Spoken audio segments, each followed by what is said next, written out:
Maka pada tahun 1825 ketika keadaan makin meruncing, Diponegoro makin menghindarkan diri dari keraton dan beliau akrab dengan para ulama, kalau menurut Profesor Saleh Asad Jamhari, memang Pangeran Diponegoro sudah siap memulai perang Sabil pada bulan Muharram 1224 Hijriah yang akan bertepatan dengan bulan Agustus 1825.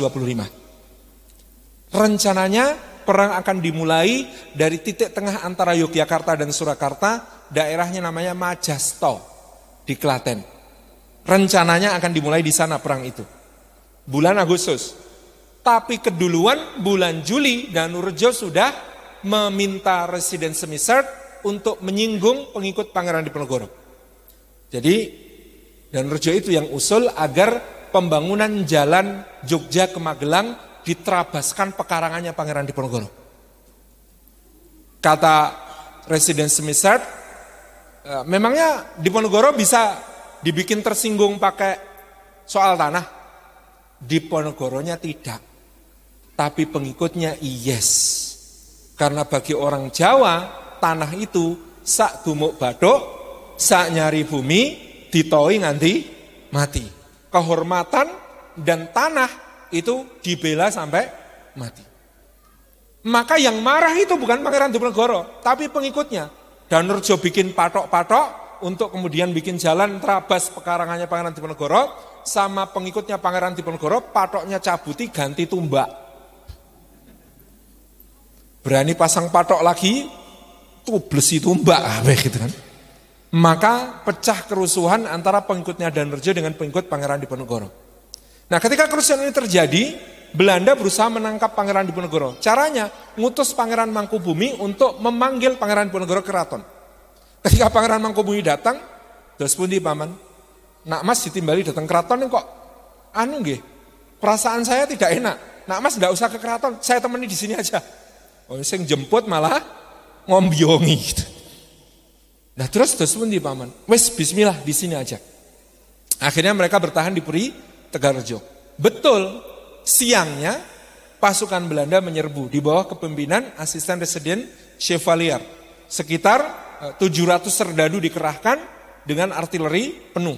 Ditembakilah Puri Tegalrejo dengan meriam sehingga kemudian banyak pohon dan bangunan-bangunan yang rubuh dan terbakar. Maka sore hari itu Pangeran Diponegoro meloloskan diri ke arah barat, kemudian berbelok ke selatan menuju ke Selarong. Ini pada tanggal 18 Juli 1825 petang. Jadi rencananya mau mulai perang bulan Agustus, ternyata bulan Juli sudah keduluan diserang Belanda. Maka beliau kemudian segera menuju ke markas yang sudah disiapkan. Jadi ternyata ketika mengembara kemarin, beliau ke gua-gua dan lain sebagainya itu survei medan. Bukan cuma sekedar berkelana, tetapi juga mensurvei wilayah-wilayah yang akan jadi basis-basis gerilya. Dan markas pertama yang beliau dirikan itu di sebuah perbukitan, namanya Perbukitan Selarong. Di situ ada gua yang akan menjadi tempat markas beliau. Dalam beberapa hari, ini yang kemudian disebut oleh Saleh Asad Jamhari, berarti Diponegoro ini sudah merencanakan dengan rapi perjuangannya. Kenapa? Itu sudah berkumpul, gitu ya, itu sekitar 3.000 pasukan dari kalangan para pangeran dan santri. Hanya dalam waktu beberapa hari. Dalam waktu beberapa pekan berikutnya, itu yang berkumpul di Selarong sudah lebih dari 10.000 orang. Jadi cepat sekali. Dan itu laskar-laskar, terutama terbanyaknya laskar santri. Kiai Gede Dadapan, Kiai Mojo, Kiai Kuaron, ya, Kiai Kasan Besari Alit, Kiai Pulu Kadang, Kiai Badran, itu ya. Kemudian ada Kiai Bagelen, ada Kiai Kasongan, ada Kiai Guru Kasongan, ada Kiai Guru Melangi, semuanya bawa santri-santrinya bergabung dengan Pangeran Diponegoro di Selarong. Pangeran-pangeran itu sebelum keluar dari rumahnya dibakar sendiri. Daripada diambil Belanda, hartanya diambil, keluarganya diungsikan, rumahnya dibakar, ujuk-ujuk malam-malam sudah terbakar, ternyata seluruh keluarganya sudah bergabung dengan Pangeran Diponegoro. Ada sekitar 2/3 pangeran keraton yang bergabung dengan Pangeran Diponegoro, meliputi putra Hamengkubuwono I, putra Hamengkubuwono II, putra Hamengkubuwono III. Bergabung dengan Pangeran Diponegoro itu banyak sekali. Jadi ini untuk pertama kalinya dalam sejarah, teman-teman yang disayang Allah, kaum santri, kaum bangsawan bersatu padu dalam satu komando. Itu tidak banyak terjadi. Bagaimana kemudian ini yang membuat Belanda trauma berat. Ini karena waktunya terbatas ya, saya peringkas. Ya, tidak terbatas Ustaz, karena masih ada edisi 3, 4 ya. Bulan depan Ustaz, tenang Masya aja. Allah. Nyantai. Ini saya loncatkan, detail perangnya nanti bisa disimak diantaranya di buku Sang Pangeran dan Janisari terakhir. Itu ya, ini perang di Diponegoro ini, perang semesta rakyat yang paling berdarah dalam sejarah Hindia Belanda, menimbulkan kerugian terbesar. Bukan terlama, kalau yang terlama Aceh. Aceh itu dari tahun 1873 sampai 1912, 40 tahun lebih, hampir 40 tahun perang Aceh itu terjadi. Itu memang enggak, kayak orang Aceh itu keberaniannya enggak habis-habis begitu. Tapi kalau soal biaya terbesar dan luasan wilayah yang bergolak, itu Pangeran Diponegoro yang lebih besar. Karena beliau membentang perangnya itu dari Banyumas di barat sampai Kertosono di Jawa Timur. Ini wilayah yang semuanya bergolak, semuanya bergerak. Dana yang dihabiskan Belanda untuk menghadapi Pangeran Diponegoro itu total 20 juta gulden. Berapa 20 juta gulden itu? Teman-teman kalau nggak ada pembandingnya kan nggak iso mbayangke ya. Seluruh daerah jajahan Belanda di Hindia Barat sampai Hindia Timur, dari Suriname sampai ke Nusantara, termasuk Afrika Selatan, kemudian termasuk Sri Lanka, macam-macam. Ini kalau dijumlah pendapatannya, pendengar radio Iskarima 99,9 FM, Radio Suiba 96,3 FM, dan Radio Dakwah Syariah 101,4 FM yang berbahagia, masih bersama kajian akbar di Islamic Center Karangan Anyar bersama guru kita Ustadz Syihabuddin. Bersama saya Salim Afilah sebagai pemain cadangan. Terima kasih. Ya ini disuruh nyapa pendengar radio soalnya. Bapak Ibu yang dirahmati oleh Allah Subhanahu wa taala, seluruh pendapatan kerajaan Belanda dari seluruh wilayah jajahan per tahun itu cuma 2 juta gulden. 2 juta gulden. Itu pendapatan per tahun dari semua wilayah jajahan. Itu artinya dalam 5 tahun berperang dengan Pangeran Diponegoro, Belanda menghabiskan pendapatan 10 tahun dari seluruh wilayah jajahan. Bangkrut tenan. Bangkrut, Pak. Untuk mengalahkan Diponegoro itu baru tahun 1827 seorang perwira Zeni bernama Kolonel Franz David Kochius menemukan satu formula untuk mengalahkan strategi gerilya Pangeran Diponegoro. Apa namanya? Stelsel benteng. Ketika diusulkan, pejabat gubernur jenderal namanya Komisaris Jenderal Dubus stres.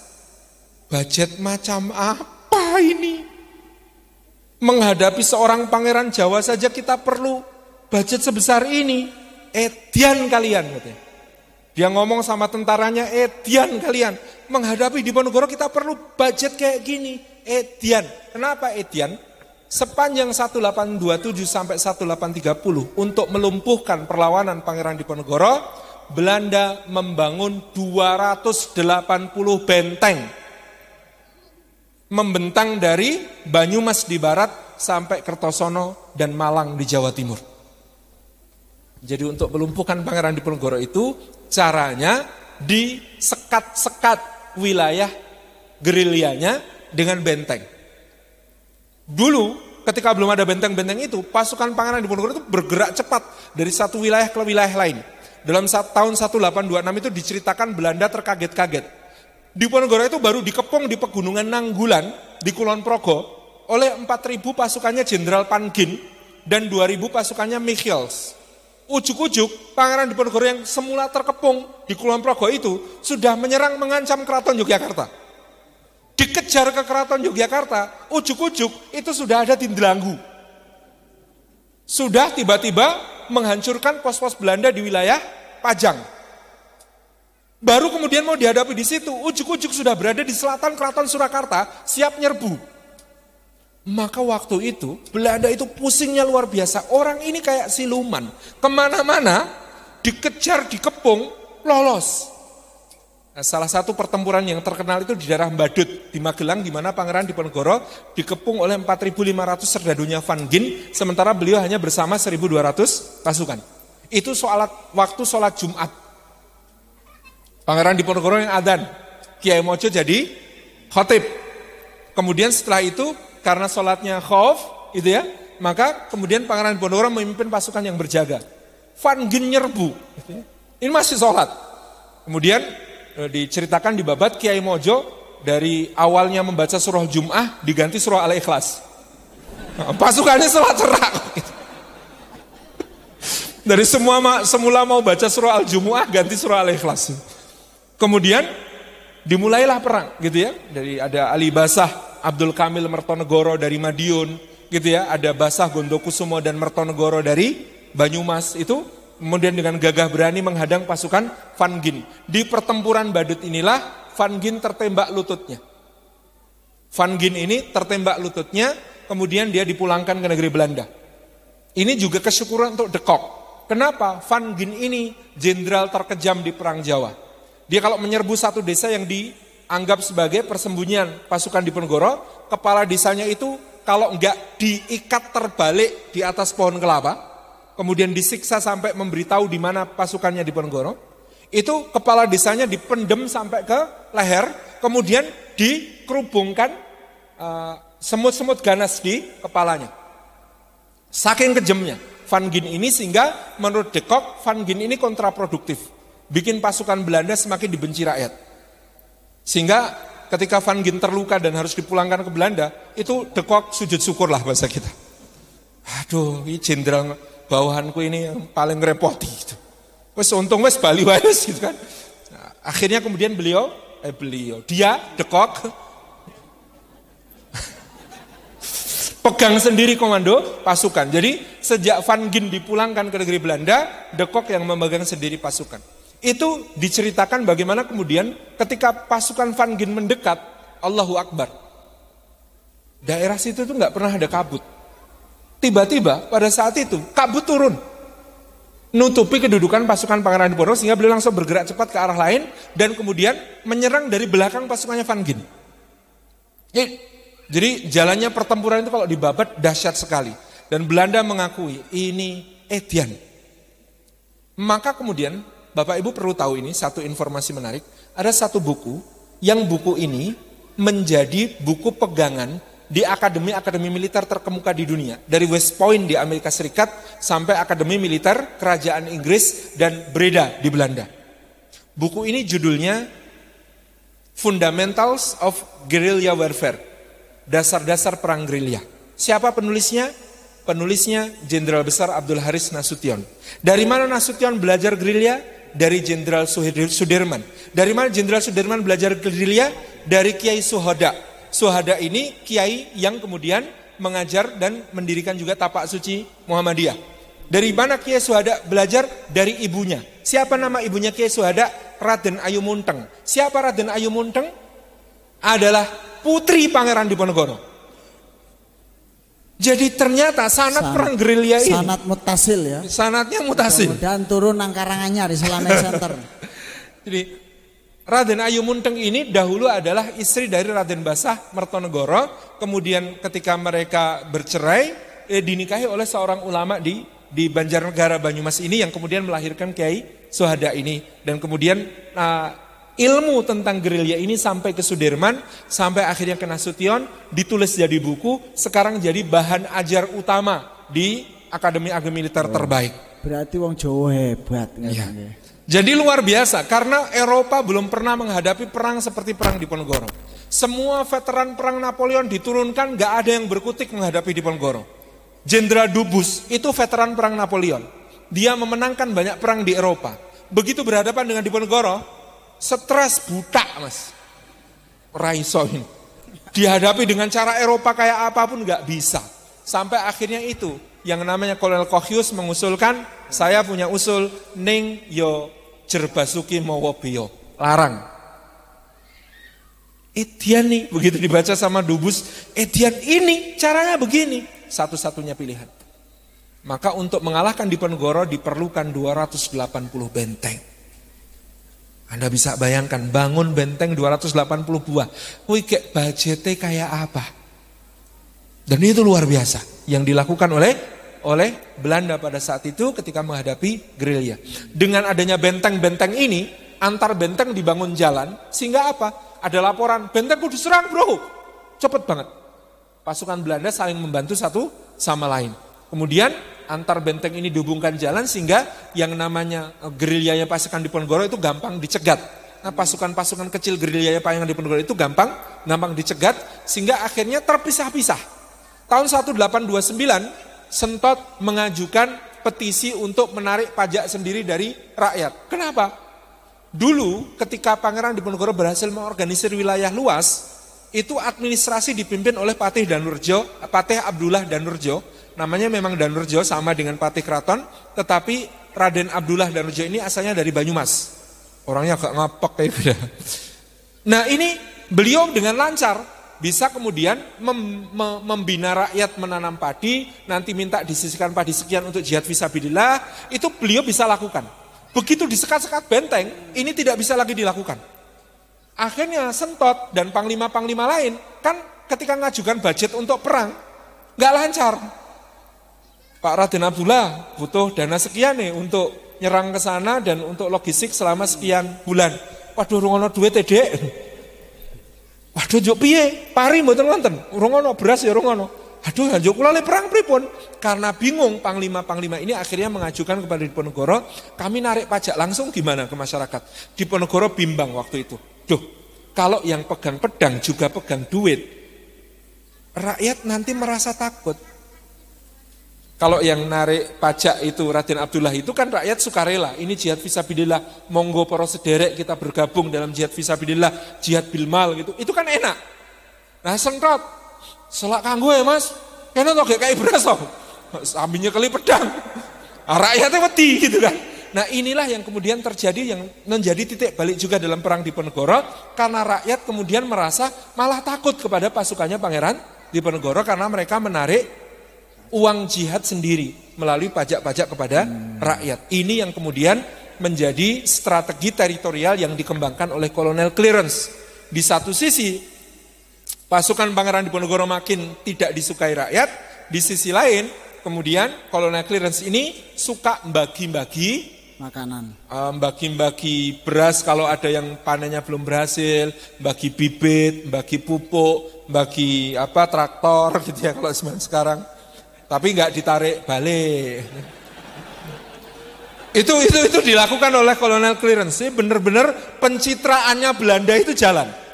Jadi di satu sisi strategi bentengnya dijalankan Kolonel Kochius, di sisi lain strategi teritorialnya menarik hati rakyat dilakukan oleh Kolonel Clearance. Perpaduan kerja dua orang ini yang membuat perlawanan pasukan Pangeran Diponegoro makin terjepit. Banyak panglima wilayah akhirnya kemudian terputus koordinasi dengan pusat dan akhirnya bingung, wis kepiye meneh gitu. Akhirnya banyak yang menyerah dan Pangeran Diponegoro tersingkir, didesak ke arah barat.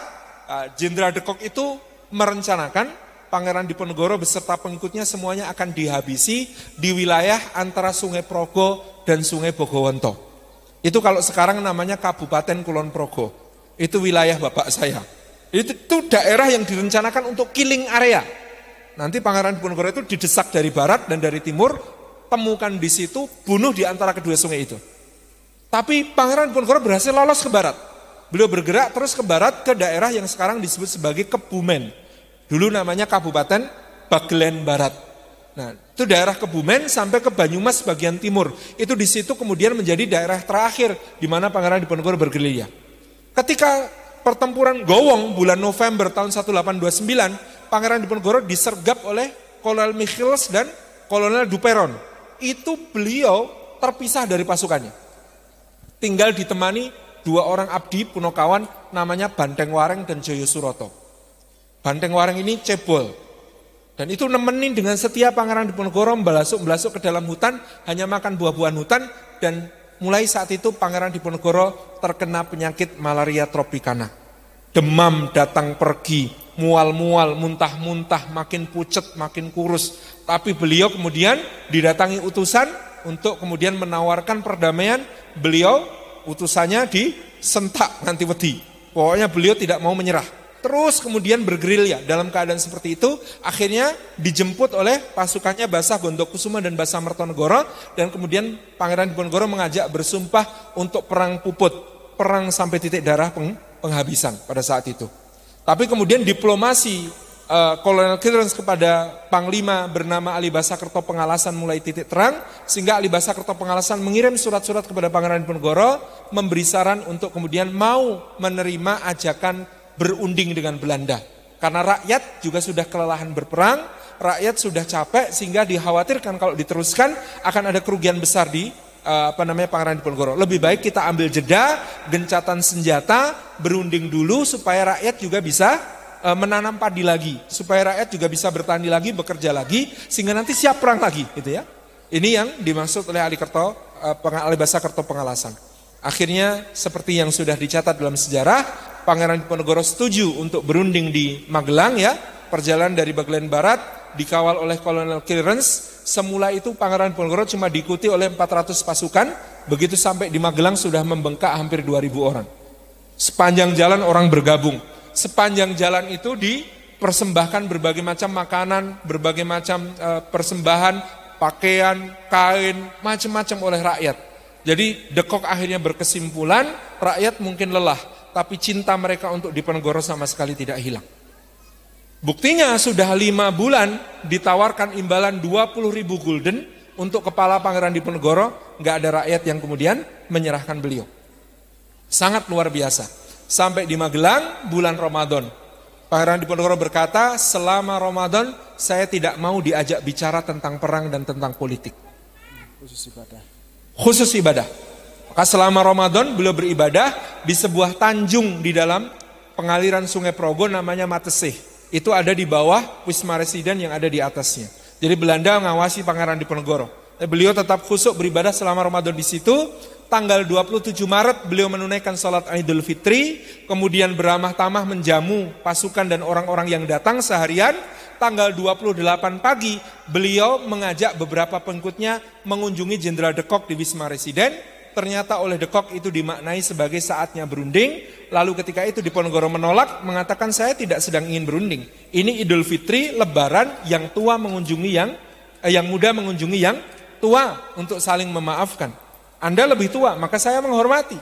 Kenapa jadi membicarakan urusan ini? Saya sudah menunggu terlalu lama, kata de Kock. Pokoknya bisa tidak bisa harus selesai urusan di antara kita hari ini. Nggak bisa. Jadi hari itu de Kock konon stres. Kenapa? Dia sudah menyiapkan pasukan berlapis-lapis menjaga Wisma Residen untuk segera menangkap Diponegoro kalau gagal perundingannya. Dan memang perundingan dirancang gagal. Karena tuntutannya Diponegoro itu tetap. 1. Saya ingin diakui sebagai Ratu Panetek Panotogomo Islam satanah Jawa, karena tujuan saya dalam berperang adalah amangun luhuripun agami Islam ing tanah Jawi. Tidak akan mundur tuntutan itu, saya mau jadi penata agama Islam seluruh Jawa, karena saya bercita-cita membangun keluhuran agama Islam di seluruh Jawa. 2. Tuntutan saya, Belanda meninggalkan wilayah Mataram semuanya seperti pada masa dahulu Sultan Agung. Tidak boleh masuk ke wilayah Mataram. Kalau kami membutuhkan jasa Belanda untuk berperang untuk kami, maka kalian harus menjadi pedang untuk orang-orang beriman. Hanya melaksanakan perintah saya, kemudian saya akan membayar sesuai jasa. Jadi Belanda hanya disikapi sebagai tentara bayaran untuk orang-orang beriman. Yang ketiga, kalau Belanda mau berdagang dengan kami, harga harus fair, nggak ada monopoli-monopolian. Yang terakhir itu, yang kelima, itu Pangeran Diponegoro mengajukan tuntutan, kalau Belanda mau masuk Islam semuanya, syahadat semuanya, maka kita menjadi saudara di jalan Allah. Itu luar biasa tuntutannya itu. Dan itu Pangeran Diponegoro tidak mundur sedikit pun dari tuntutan itu, maka de Kock menganggap tuntutan ini semuanya sudah tidak masuk akal. Selesai nggak selesai, Pangeran Diponegoro harus ikut menghadap pejabat yang lebih tinggi dari saya. Di mana? Kata Diponegoro. Solotigo. Akhirnya kemudian Pangeran Diponegoro mengatakan, oh gitu, ke Solotigo. Iya, tidak apa-apa. Itu tipuan, di Solotigo tidak ada siapa-siapa. Karena akhirnya Pangeran Diponegoro ketika dinaikkan ke kereta, beliau langsung dibawa ke Semarang, dari Semarang dikapalkan ke Batavia, di Batavia ditahan 1 bulan lebih, dari Batavia dikapalkan ke Manado melalui Ambon, ditawan di Manado selama 2,5 tahun, dari Manado dipindahkan ke Makassar sampai akhir hayat beliau tahun 1855 di dalam tahanan. Jadi ini sebuah penipuan luar biasa. Dalam memoarnya Jenderal de Kock mengatakan, saya mengakui saya berbuat nista, saya berbuat licik, saya tidak kesatria, tapi saya tidak punya pilihan. Kalau tidak begitu caranya, Diponegoro sampai sekarang masih akan memimpin perangnya dan menghancurkan kerajaan Belanda dari tanah Jawa ini.